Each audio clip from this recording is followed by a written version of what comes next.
सभी विद्यार्थीगण, श्रोतागण और दर्शकगण को मेरा करबद्ध नमस्कार।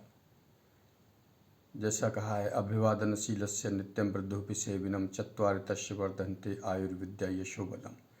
परीक्षा पर चर्चाएं होती हैं, आवश्यक भी हैं, और जो अनुभवी व्यक्ति हैं उनके अनुभव लेना भी, और अपने जो छात्र हैं, जो कि भविष्य हैं और जिन पर दुनिया इस भारतवर्ष का ही नहीं बल्कि संपूर्ण विश्व का भार कल उनके कंधे पर आने वाला है, तो उनके लिए एक अच्छा नंबर तो परीक्षा की रीढ़ की हड्डी हैं।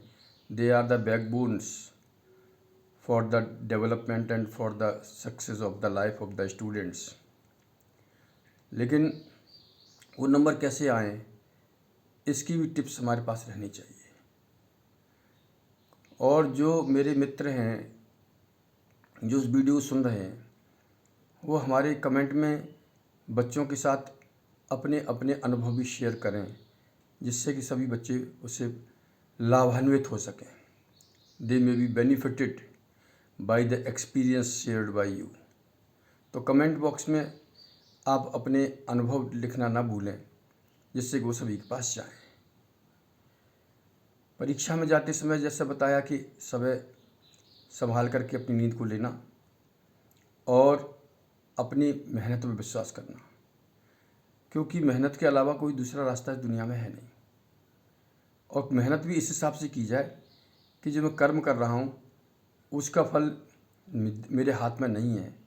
उसके लिए कल मैंने बताया था अपने एपिसोड में कि एग्ज़ामिनर्स, हेड एग्ज़ामिनर्स और इवेल्यूएटर्स, एक कॉपी पर दो इवेल्यूएटर्स तो होते हैं ना, और उसके बाद फिर वो कॉपी असिस्टेंट हेड एग्ज़ामिनर्स के पास जाती हैं।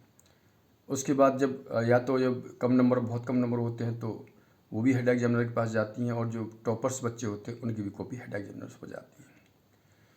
तो इससे तात्पर्य ये निकलता है कि अगर आपने कहीं लिखा है तो आप इस बात से निश्चित हो जाइए कि नंबर मिलेंगे कि नहीं मिलेंगे। वो तो आपकी कॉपी बहुत अच्छी तरह से चेक होगी, आपकी मेहनत रंग लाएगी ही लाएगी। लेकिन आखिर करें कैसे इसको, मतलब किस तरह के प्रयास करें। सबसे पहले आप अपने भगवान का स्मरण करें और पढ़ते टाइम पर बैठें, और जो आपने रिवाइज़ किया है वही आपकी नॉलेज है, उसी को आप रिवाइज़ कीजिए। पहले जो चीज़ आपने याद की है उसको रिवाइज़ कर लीजिए, और फिर उसको अगली वाली चीज़ को पढ़िए। क्योंकि जब आप लगातार 3 या 4 बार उसको रिवाइज़ कर लेते हैं तो आपकी बहुत बड़ा शेयर माइंड में सुरक्षित हो जाता है। आप मुझे एक मैं अपने अनुभव शेयर करता हूँ आपसे। क्लास 10th में पढ़ता था, और उस समय हमारे पास ना तो मेडीज होती थी, ना कंप्यूटर होता था, ना ही यूट्यूब था, ना ही कोई ऐसे ट्यूशन्स के क्षेत्र थे हमारे लिए जो हमारी सहयोग या सहायता कर सकते। तो ज्योग्राफी का बात थी, और ज्योग्राफी में हमारे आदरणीय शिक्षक थे, तो आदरणीय गुप्ता जी, तो वो उनका मानना था कि उस समय फर्स्ट तो आती ही नहीं थी, सेकंड भी बहुत अच्छी मानी जाती थी, और थर्ड ही ज़्यादातर कोशिशें होती थी। थर्ड और फर्स्ट सेकंड में ही, सेकंड भी 45 या 50% पर आ जाती थी। तो ज्योग्राफी का लिखने का उन्होंने बताया कि उन्होंने इस ऐसे नाप के बताया कि इस तरह मतलब 1 नंबर मिलेगा इसका पेपर, मतलब इतना लिख कर, और 2 दूसरे करेंगे, 2 पेपर लिखेंगे 2 नंबर, ऐसे करके उन्होंने बताया कि 10 नंबर के उस समय क्वेश्चन आया करते थे, और 6 पेज का मतलब होता था 10 पेज में 10 नंबर में से 6 नंबर मिलना, 60% नंबर मिलना। अब इतनी तेज़ हैंडराइटिंग क्लास 10th के बच्चे की तो मेरे पास तो इतनी तेज़ हैंडराइटिंग नहीं थी, और शायद किसी की हैंडराइटिंग इतनी तेज़ हो सकती है। आजकल तो बच्चे काफ़ी मेहनत करते हैं और मटेरियल भी तैयार रहता है। तो मेरे बस का तो वो था नहीं, और फिर मैंने वो याद किया, मैंने पढ़ने का मुझे चाव था, शौक़ था, और मैंने पूरी बुक जो थी मुझे याद हो गई, जितनी भी ज्योग्राफी की बुक थी। अब मैंने सोचा कि क्या लिखूं, तो एग्ज़ाम टाइम में मुझे अचानक याद आया कि मैं इसके डाटा प्रेजेंट करूं कि किस ईयर में किस स्टेट में कितना प्रोडक्शन हुआ, और वो डाटा चार्ट जो था मैंने बना दिया वहाँ पर एग्ज़ाम में। आप विश्वास करें कि कुल जो क्वेश्चन का जो सॉल्यूशन किया था मैंने 1.5 या 2 पेज में किया था, जो कि 6 या 7 पेज एक्सपेक्टेड थे। वो 2 पेज का जो क्वेश्चन जो था डाटा प्रेजेंटेशन के साथ में और मैप्स के साथ में जब किया गया तो उसमें 70% नंबर आ गए। तो ये छोटे छोटे अनुभव जो हैं आपके साथ शेयर करने होते हैं। कुछ चीज़ें ऐसी होती हैं जो आप उस समय हमारे पास कोई ऐसा वेरीफाइड फैक्टर नहीं था कि हम ऐसे चलेंगे तो ऐसे नंबर आएंगे।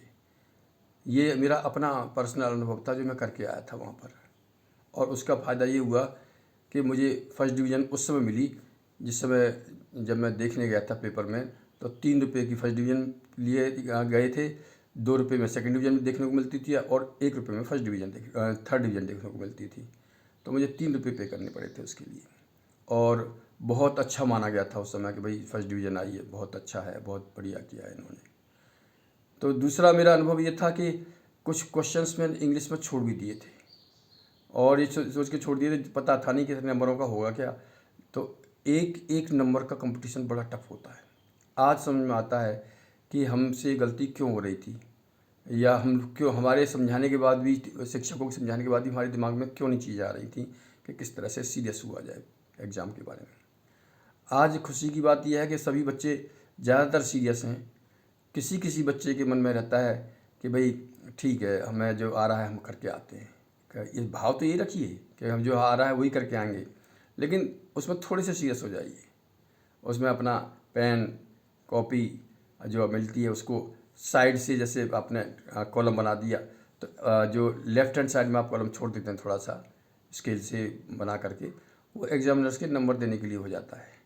और क्वेश्चन के बीच में थोड़ा सा स्पेस छोड़ दीजिए, जिससे कोई भी क्वेश्चन आपका एग्जामिनर्स की दृष्टि से हटे नहीं।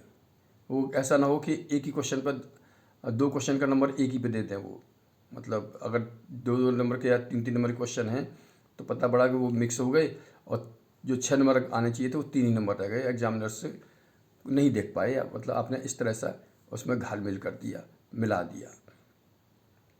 तो आपको इन सब चीज़ों का ध्यान रखना है कि क्वेश्चन के बीच में थोड़ा सा गैप कर दीजिए, बाईं तरफ लेफ़्ट स्पेस छोड़ दीजिए, और अगर आपको कुछ पॉइंट बताने हैं जिनके नंबर मिलने, जैसे मान लीजिए 4 कैरेक्टरिस्टिक्स लिखनी है या डाटा प्रेजेंट करना है, तो उसको स्पेसिफाइड करने के लिए, उसको लाइमलाइट में लाने के लिए उसको आप अंडरलाइन कर दीजिए, या फिर इटैलिक्स में लिख दीजिए, या फिर इंक चेंज कर सकते हैं आप, उसकी इतना समय मिल जाता है तो देख लेंगे। क्योंकि आपको अपना पेपर कैसे भी सॉल्व होना चाहिए पहले नंबर पर, तो ये आता है।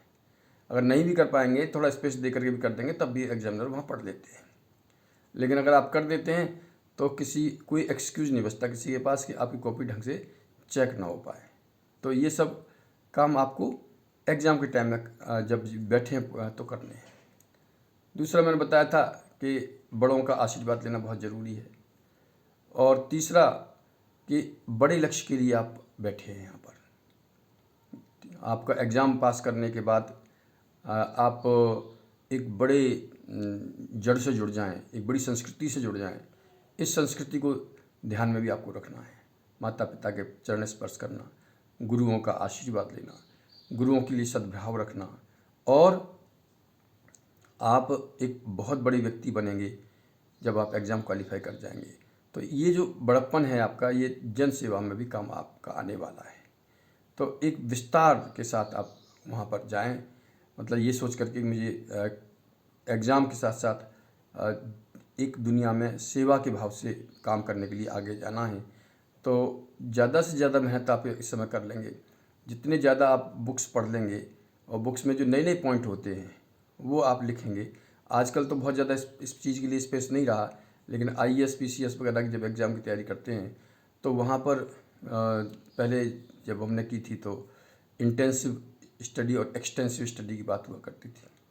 एक्सटेंसिव स्टडी में जितनी भी चीज़ें हम पहले पढ़ सकते थे एग्ज़ाम से पहले पढ़ लेते थे। और इंटेंसिव में फिर ये होता था कि जितनी भी चीज़ें हैं जो पढ़ी हैं अब केवल और सिलेबस पर कंसंट्रेट करना है, सिलेबस टाइम से पूरा हो जाए।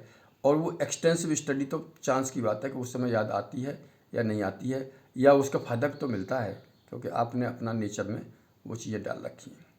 तो इस तरह से आप आगे जा कर के याद करने का तरीका बहुत अच्छा होना चाहिए आपका, है ना। चीज़ें याद हो जाएं आपको, आप अपने माइंड से जो बाहर की चीज़ें हैं, जो फितूर आपके दिमाग में आ गए हैं, आ जाते हैं कभी कभी, उनसे आप दूर रहें। ऐसे बच्चों से मिलें जो पढ़ने लिखने वाले हों, उनसे ही डिस्कस करें, क्योंकि डिस्कस करने से चीज़ें ज़्यादा गहराई से चली जाती हैं।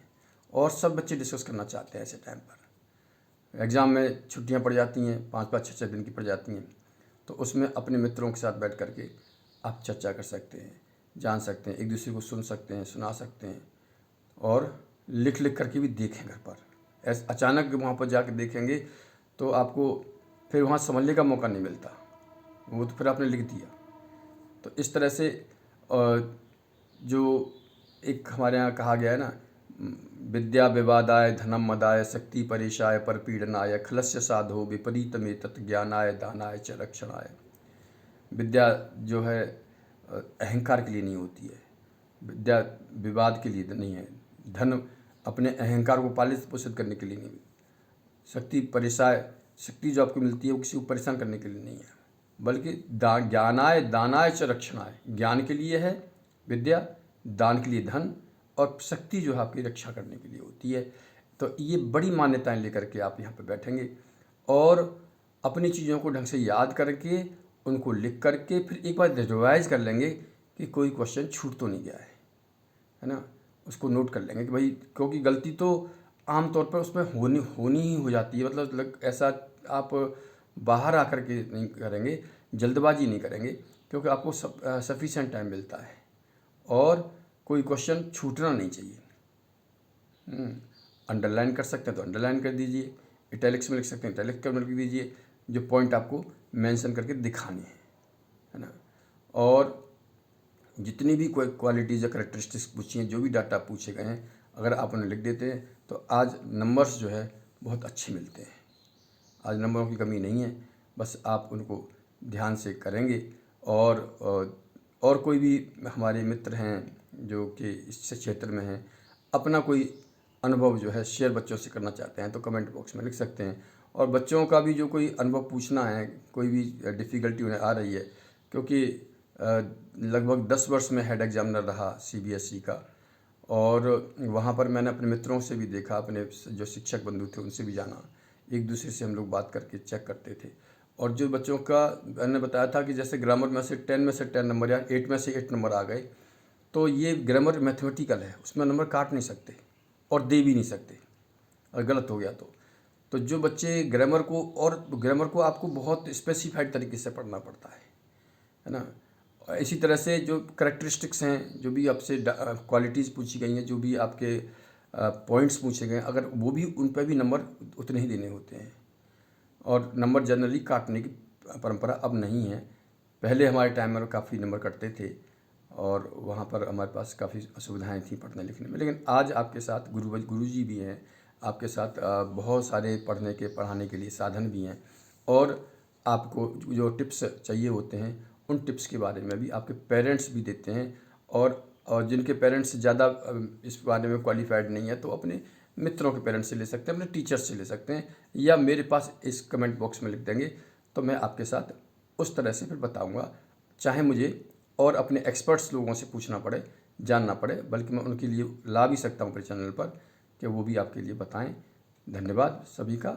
और आपकी जो परीक्षा हैं उनको आप अपने सिलेबस बना नोट कर लेंगे, क्या क्या सिलेबस लिया गया है, कौन कौन से पेपर किस दिन होने हैं, उनको आप एक जगह लगा लेंगे और पेपर्स को ढंग से दे करके आएंगे। अपने टाइम से सोएंगे और गपशप में इस समय टाइम नहीं बिताएंगे, क्योंकि ये पूरे साल की मेहनत आपकी काम आने वाली है।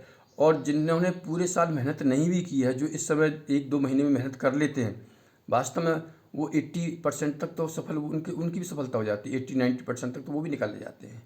तो ये समय ज़्यादा इम्पोर्टेंट है, ये समय आपको जाने नहीं देना अपने हाथ से किसी भी तरीके से। और इसमें आपकी माता पिता भी, माँ और बाप दोनों ही, फादर और मदर, आपको दोनों ही बहुत तपस्या के साथ लगे रहते हैं। आपके साथ बहन है, भाई है घर में, सब आपकी तरफ देखते हैं कि एक नया आपका अवतार जो होता है, जिसे बोल सकते हो, आपके एक न्यू पर्सनैलिटी आपकी डेवलप होती है, वो सब वेट कर रहे होते हैं उसका।